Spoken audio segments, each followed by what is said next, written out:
I get it. Severance is the cool kid of the prestige TV lunch table. It's sleek, moody, filled with existential dread and long, silent stares. It's the kind of show that makes you feel smart just for watching it, even if you don't quite know what's going on half the time. Critics fell over themselves to call it genius. Apple treated it like the crown jewel of its streaming empire, and fans online turned every cryptic scene into a Reddit thread 3 times longer than the actual script. But after 2 seasons of corporate horror and cryptic office politics, we need to talk.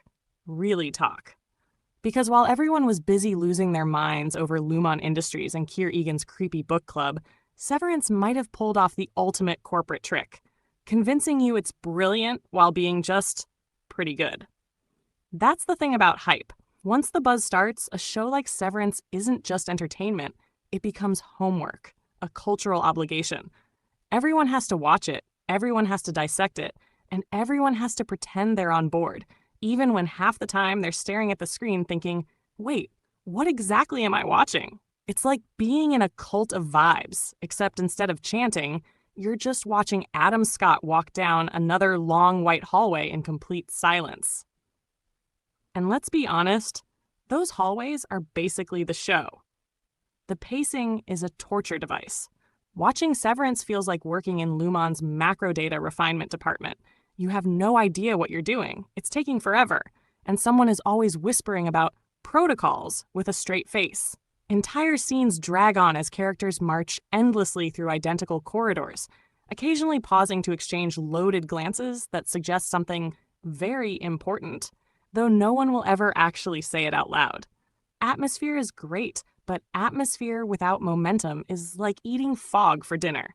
You're left full of nothing and mildly annoyed. That molasses pacing might be forgivable if the show were building towards something profound, but instead, Severance is hopelessly addicted to mystery box storytelling. It's Lost syndrome all over again. Every answer leads to 3 more questions, none of them ever quite satisfying. What's with the goats?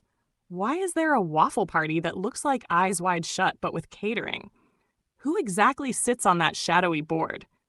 The show loves to dangle cryptic clues, but after a while, it stops feeling clever and starts feeling manipulative. You can practically hear the writers in the background saying, "Don't worry, we'll explain that in season 4. It's narrative smoke and mirrors, and viewers are expected to clap like trained seals every time another mystery is dangled. Meanwhile, the characters are supposedly complex, but let's be real, they're bland archetypes dressed up as profundity. Adam Scott's Mark is meant to embody grief and numbness, but does that mean he has to deliver every line like he's half asleep at a CVS pharmacy counter? Helly R is rebel girl, Irving is mystic old man, Dylan is twitchy dude with daddy issues.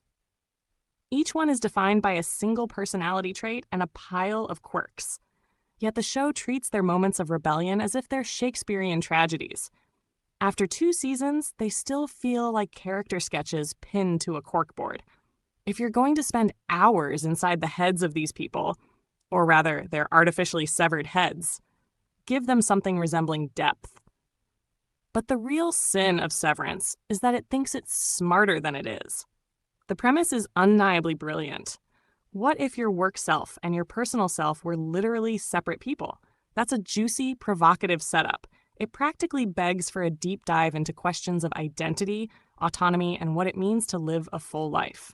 Instead, the show gets lost in Keir Egan lore, creepy corporate rituals, and endless shots of binders, manuals, and made-up principles.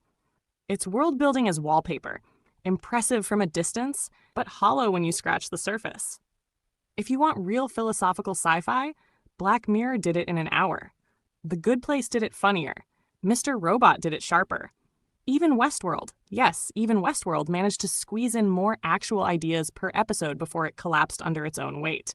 Because here's the thing, Severance isn't really a story, it's a vibe.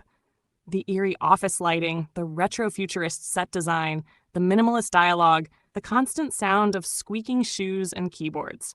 It's gorgeously executed, sure, but it's basically one long mood board come to life. If Severance were a person, it'd be the guy at the party standing in the corner in head-to-toe black, sipping red wine and muttering, "I just find the concept of identity fragile." That's not a plot. That's a Pinterest board. And eventually, the aesthetic wears thin. There's a reason you don't build a house out of smoke. It looks cool, but eventually people want doors, walls, and maybe a toilet that makes sense. Now, defenders of the show will always point to the finales. The season 1 cliffhanger was undeniably thrilling, the kind of last-minute twist that makes you forget you spent 8 episodes trudging through glacially paced nothingness. Season 2 tried the same trick, throwing in goats, sacrificial symbolism, and even a marching band in the finale. But let's not confuse a sugar rush with a balanced meal. One excellent cliffhanger doesn't erase hours of filler. It's like enduring a semester of dull lectures only to get an exciting final exam. Sure, the last 5 minutes are great, but ask yourself, was the slog to get there actually worth it? And let's talk about how self-consciously the show plays prestige TV bingo. Mysterious corporation with sinister secrets? Check. Stark, washed-out color grading? Check. Emotionally stunted protagonist grieving a dead spouse? Check.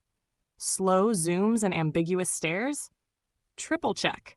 Symbolism that looks cool but means nothing until Reddit explains it in a 40-slide PowerPoint? Oh, absolutely. Severance knows exactly what buttons to push to be taken seriously as important television. But it's like someone read the Prestige TV handbook twice and decided to color inside the lines instead of coloring outside them. It's all the tropes with none of the fire. And that's what makes its satire feel so toothless. Yes, corporate culture is dehumanizing. Yes, capitalism turns us into cogs in a machine. But Office Space said that in 1999. Brazil said it in 1985. Even Succession manages to mock the elite with more bite. By comparison, Severance whispers its critique through a closed office door.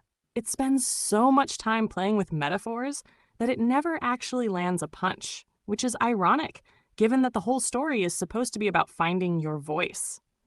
At the end of the day, a lot of the hype comes down to aesthetics. The cinematography is impeccable. The 70s tech meets dystopia vibe is delicious. The set design deserves every award it's gotten.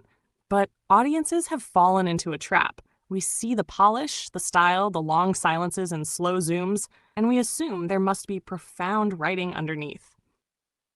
Spoiler, it's not always there. Silence doesn't always mean depth. Sometimes it just means no one knew what to say. It's clear the show desperately wants to be Kubrick. You can feel 2001: A Space Odyssey lurking behind every sterile white hallway and every ominous drone shot. But here's the difference. Kubrick earned his ambiguity. His silences were filled with meaning. Severance uses ambiguity as a crutch, masking shallow storytelling with moody lighting and dramatic pauses. It's not Kubrick, it's IKEA Kubrick. All the aesthetics, none of the transcendence. Now, to be fair, Severance isn't a bad show. It's intriguing, stylish, occasionally thrilling, and full of potential. It has its moments of brilliance. But it's not the messianic reinvention of television that critics made it out to be. It's a show with a killer premise that coasts on mystery, leans too hard on style, stalls its pacing, and mistakes vibe for vision. In a way, Severance has become exactly what it set out to critique, a corporate product dressed up in profundity, packaged in sleek design, and sold back to us as essential. And we've all played along, convincing ourselves it's genius because it looks like genius. Maybe that's the real trick of the show. Less a masterpiece, more a memo that got over-circulated. So the next time you hear someone call Severance the best thing on television, remember, sometimes a show isn't deep. It just wants you to think it is. And sometimes staring at a white wall in silence doesn't mean you're having an existential breakthrough. It just means you're staring at a wall.